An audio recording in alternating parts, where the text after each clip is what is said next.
A atividade acadêmica é apenas uma parte da sua rotina diária. Como o senhor concilia tantos papéis? Advocacia, presidência do IBET e editor-chefe da editora Noeses. Bem, essa é uma parte das atividades, né? A outra parte eu sou fazendeiro, né?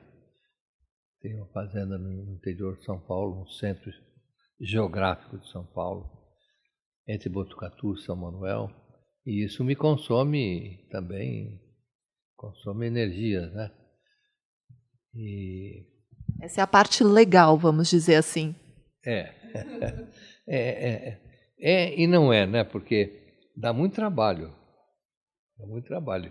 Alguns pensam que eu vou me divertir, né? Vou descansar. Mas não é. Chega lá, é reunião, encontro sobre laranja, sobre gado, cavalo e etc. Bom, mas dessas atividades, eu posso dizer que eu fui conjugando, porque eu gosto de todas elas, entendeu? Eu gosto muito da Noeses, gosto muito dos pareceres que eu dou, que é a minha vida profissional, e de onde eu retiro os meus proventos, né? Então, dessa parte profissional, eu gosto muito de dar aula, né? E continuo dando aula na USP, no graduação, eu dei ontem, aliás, e no pós-graduação, que é amanhã. E aí vou para a PUC, correndo as turmas de pós-graduação da PUC. São 4 turmas de pós-graduação da PUC e uma de manhã, que é às quintas-feiras.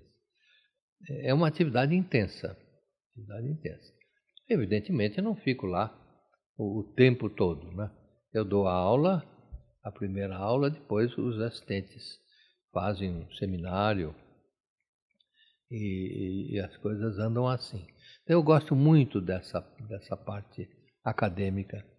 Eu fiz toda a carreira acadêmica por concurso público, né? Eu fiz o mestrado, o doutorado, a livre docência e a titularidade na PUC. Aí abriu a vaga de titular na USP, eu fiz a titular da USP. Então eu percorri toda a trajetória acadêmica, sabe? Então eu gosto disso. O que mais que eu gosto? Os grupos de estudos, eles me alimentam muito, porque eu leio em voz alta e fico dando aquelas explicações e aquilo tudo vai se renovando dentro de mim. Às vezes eu encontro outras saídas, outros pontos que eu me esqueci. Maravilha. É uma trajetória, uma atuação bastante variada, né? Dentro da sua notória trajetória profissional e acadêmica, de tantos títulos e honras recebidas, ainda há sonhos e metas a serem conquistadas? Quais? Bem, existem. Eu acho que a pessoa não pode deixar parar de sonhar, né? Parou de sonhar, tá morto. E o que eu pensei, o que eu penso sempre é incrementar mais a Noeses, é consolidar a Noeses. Ela está estabilizada, está consolidada, mas dá mais substância. E escrever alguns livros que estão na fila, para serem escritos, né? Por exemplo, a regra matriz de incidência, né? Eu estou para escrever esse livro há muito tempo e não encontrei ainda tempo de escrever a regra matriz. Estamos aguardando, então. Como o senhor recebeu a notícia de que seria biografado por 2 historiadores? Os biógrafos atribuíram-lhe as seguintes palavras: entrego-lhe meu passado, meu presente e a posteridade. Então, qual foi a emoção de ver a sua biografia publicada? Bem, há algum tempo, um grupo de seguidores já vinha insistindo em que fosse feita uma biografia. Mas eu nunca me senti muito animado, porque eu não senti o estímulo adequado. Né? Até que apareceram esses dois. Esses dois realmente disseram, olha, nós queremos fazer uma biografia sua, e eu sou doutor em literatura pela USP, e já fiz a biografia tal, me trouxe, e escrevi esses outros livros. E o outro era um professor, um pesquisador assim, com uma potência intelectual muito grande, sabe? E uma figura interessante, porque é um ex-boêmio, né? Que à noite, vivia à noite, cantava em alguns lugares à noite, mas muito estudioso e um pesquisador de mão cheia, sabe? E conversando com eles foram me entusiasmando, sabe? E disseram, bom, podemos fazer? Sim. E qual a colaboração que eu poderia dar? Aí eu disse essa frase, eu ponho nas mãos de vocês o meu passado, o meu presente e o futuro, aquilo que eu chamo de posterioridade.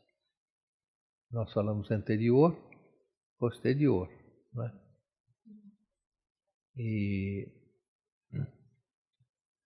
E saiu a biografia.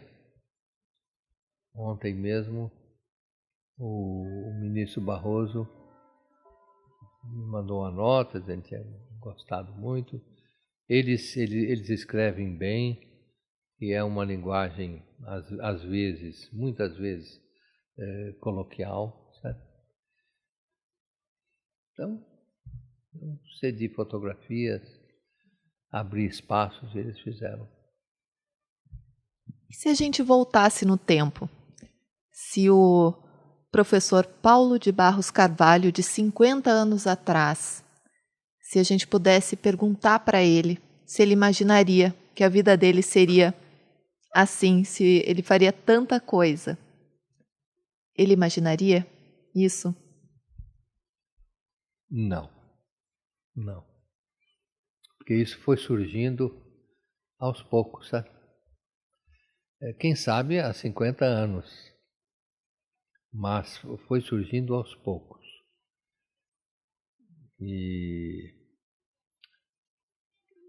Mas eu nunca parei de fazer essas coisas. Só que não fazia nesse nível de projeção. Por fim, que palavras, ou até mesmo conselhos, o senhor daria para aqueles que militam na área tributária, nas diversas funções, advogados, juízes, conselheiros dos órgãos administrativos de julgamento, para que possam fazê-lo com a seriedade e empenho, para que possam se espelhar no senhor?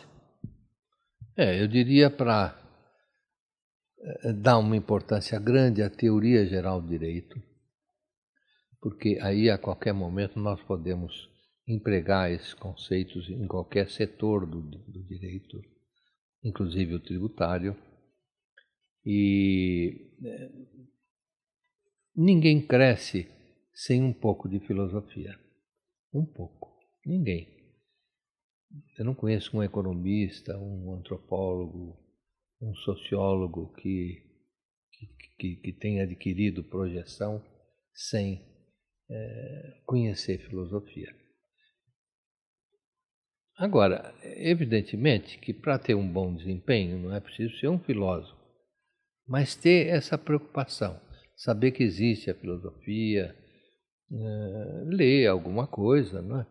Sobre isso, tomar posições e com isso fundamentar as suas peças, fundamentar os seus trabalhos, os seus textos. É isso aí, muito obrigada pela sua entrevista. Foi uma honra e um prazer estar aqui com o senhor. Eu que agradeço, viu? A gentileza e a simpatia sua. Obrigada.